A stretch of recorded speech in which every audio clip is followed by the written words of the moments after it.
n'amaboko kuganisha.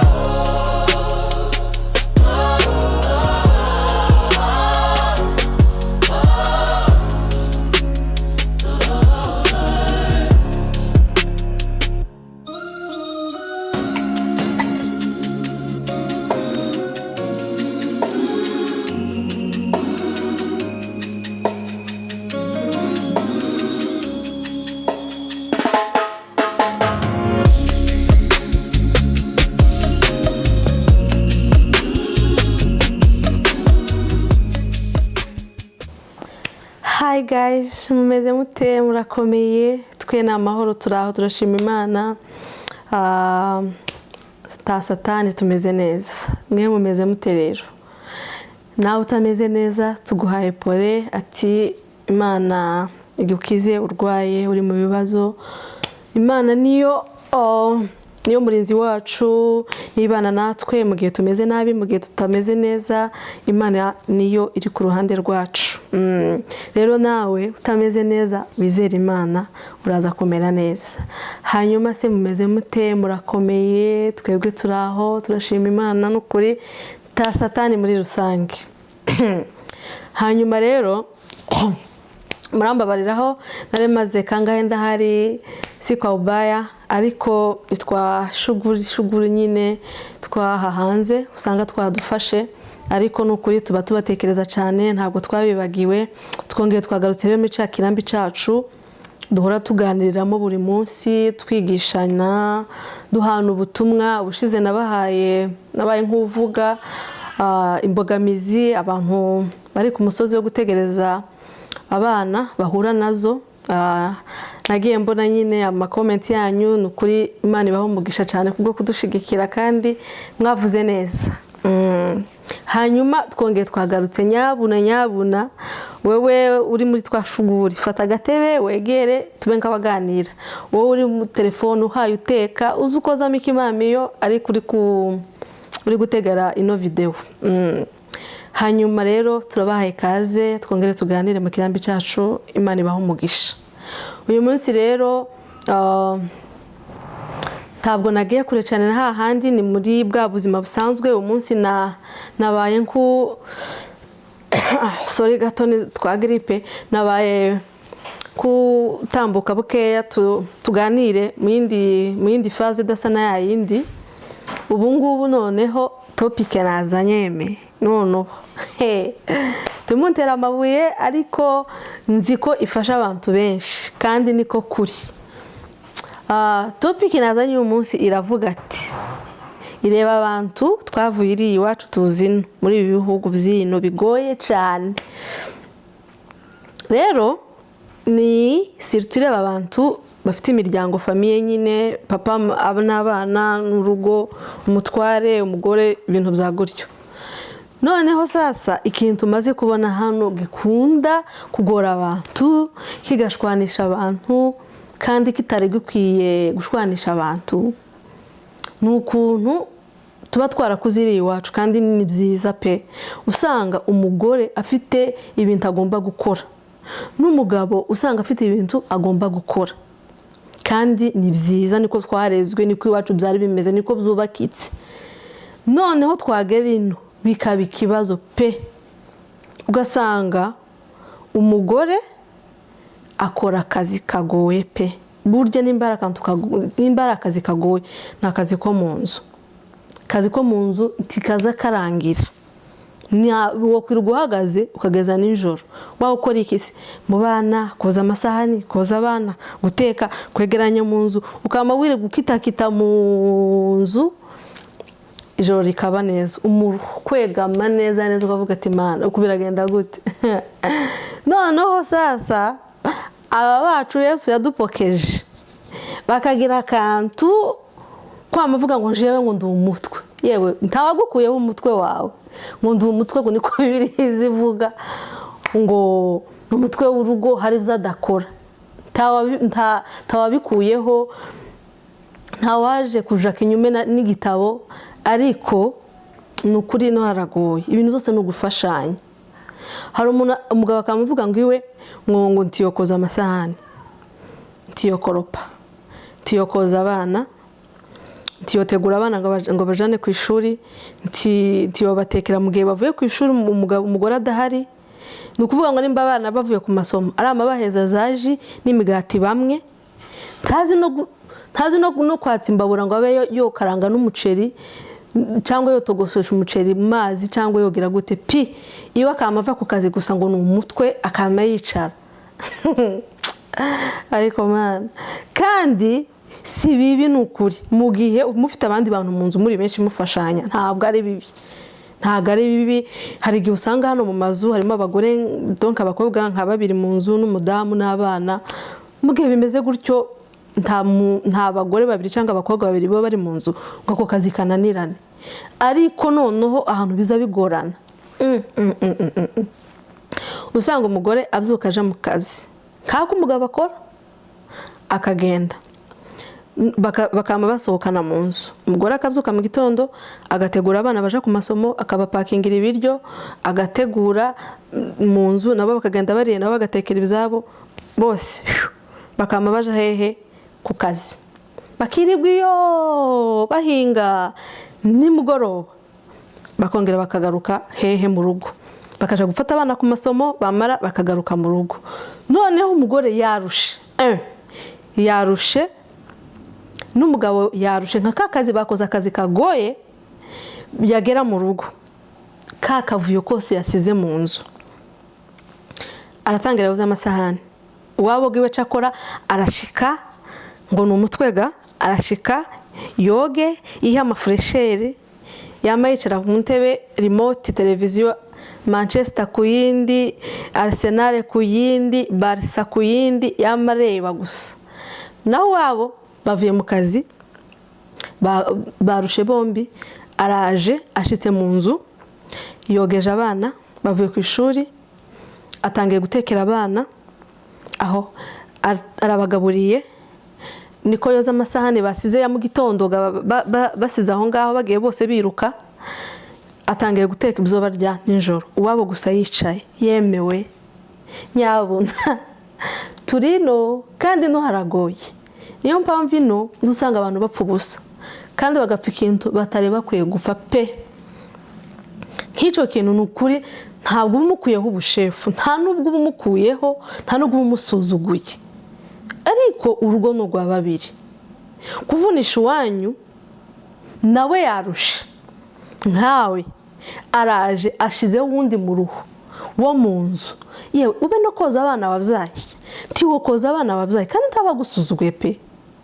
Gusa nyine abagore tugira akantu k'agatabiya gatari keza, iyo umugabo akoze akantu rimwe utabitekerejeho uzamubwira ati komeza komeza, cyangwa umunsi atabikoze undi ugasanga umuntu yitumbije mu nzu. Ariko ibintu mwabagore mwintu zo kumera nk'abarakaye tubireke nyabuna. Uwanyu nubona ufite amahirwe yo y'umuntu ugufasha ubikore, ariko kameme nje nsubira ku bagabo ugasanga rero wicaye kuguru kukundi gutya, shefu uwanyararusha. Wowe ntunibwirije ati mana witekereze, navuga ati wacu twashanye mu kazi, reka noza abana, reka nimba yanabatekeye basi mbicaze mbagaburire, urebe ukuntu abana babarya, nimba badashoboye kwigaburira ukabagaburira. Nako ni akazi. Nimba agiye, nimba ari koza amasahani, mwasize muri dushe yasa nabi, kwegeranya muri dushe, nawe ugenda ucangamuke ukore, ntabwo aba gusuzuguye n'ukuri. Urugo rwa babiri kuri uba wikorera, uba ukorera abana bawe, ntabwo biteye isoni, nta nubwo bigukuraho kuba uri umugabo umutware w'urugo, nta nubwo bigukuraho mbese icyubahiro cyawe, ahubwo ni ugufashanya muri ubu buzima, mu buzima busanzwe ugafashanya. Ejo n'ejo bundi wanyuga atazoroha. Ariko kandi nimba udashoboye kumva yuko wowe akazi ko mu nzu ntugashoboye, reka ngo umugore yicare, uze umumenya mu mabezo yose yaha hanze, no kubwizanya ukuri. Ububwire wanya ati yewe wewe reka kuzuja muri kampani, cyangwa nimba hari akandi kazi ufite kakuruhisha, uzuguma mu nzu utegura abantu bajande ku masomo, ugaruke urebe ibijanye n'ibyo mu nzu, hakujya ku iwacu nimara nanje akandi kazi kajanye n'imirimo y'amaboko nzagakora. Aho ubaye umugabo pe. Ariko abandi bazamubwira umugore ati sohoka nawe uje gukora, shaka akazi ntakwirirwa mu nzu iki niki, ukamutota akagenda akagakora, yanagaruka rero tunamufashe nawe. Ni ukuvuga ngo akoze akazi k'amaboko kagoye muri iki gihe ntabwo babona akazi k'abagabo, ni responsibility y'abagabo muri iki gihe ntabirimwe, abantu bose ni ugukora, ariko kandi yataha ugasanga wa mugore yasingiye kugira gute, kuvunika. Nyabuna nta muntu ugukuyeho ubugabo, nta muntu ugukuyeho icubahiro, ahubwo ni urugo rwawe, gukorera urugo rwawe, ntabwo uba ukoreye, nta muntu uba ukumazeho icubahiro, ahubwo ni ugufatikanya mu nzu. Kandi gufatikanya akazi karoroha, kakaba gakeya, mukagakora mwitonze, ibintu bikagenda neza cyane, ntawavunishije uwundi. Rero twisubireho, kuko hano hanze dufite amakuru menshi nyine ku bijyanye n'ingo zigenda zisambuka kandi bapfa akantu gato, nje mva mu kazi narushe ngakora akazi ko mu nzu, iwacu yicaye, ugasanga nyine hari ukuntu bitameze neza mu rugo. Rero ibintu byose ni ugusaranganya, twaje gino kandi amahanga arahanda nyine tubakura iyindi mico. Ariko kandi usubira no ku mugore, nawe ntukabone ngo umugabo yagufashije muri babiri, ngo nihaza abashitsi wamubwira ngo papa bone ngo toriki ngo nyogere ngo zagwasane ngiye gucumba, oyaye ngo cyangwa ngo se papa bone ngo uracicaye muri salo ngo uhagiye abana ngo amasaha yagiye, oyaye nawe uba wawurengera. Mu gihe hari abashitsi, nimba gufashe kare abashitsi bataraza, hanyuma nawe wiyokipe nyine nk'umugore, uteke uzane ku meza, ibintu bisa neza bifite discipline. Ariko apana nyine kubona ngo aza gufasha wama ugenderamwo, n'igihe haje abashitsi usange kuraguma kumuhamagara nyine mu bantu, buriya nyine atayumva yuko atazongera kugufasha. Ariko ubikoze neza, mu gihe hari abashitsi, mu kubahana nyine ugashyiramo ubwenge, biba bimeze neza. Namwe bagabo rero mugende mubyigireho, ni ukuri nyabuna, ukamusanga umuntu ariko mana, none nimba biterwa naho umuntu yakuriye, ntimba biterwa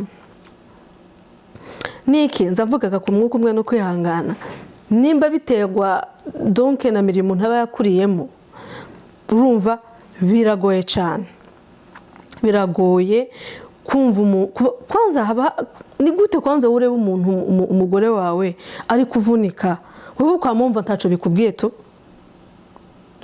kumva ntaco bikubwiye, araje aravunitse, murabyutse ejo musubiye mu kandi kazi, arasubiye araje aravunitse, icyumweru, amezi abiri, umwaka, wewe ntugire na zamiri ugire zamiri vuga ati ni ukuri reka naje ngerageze mufashe.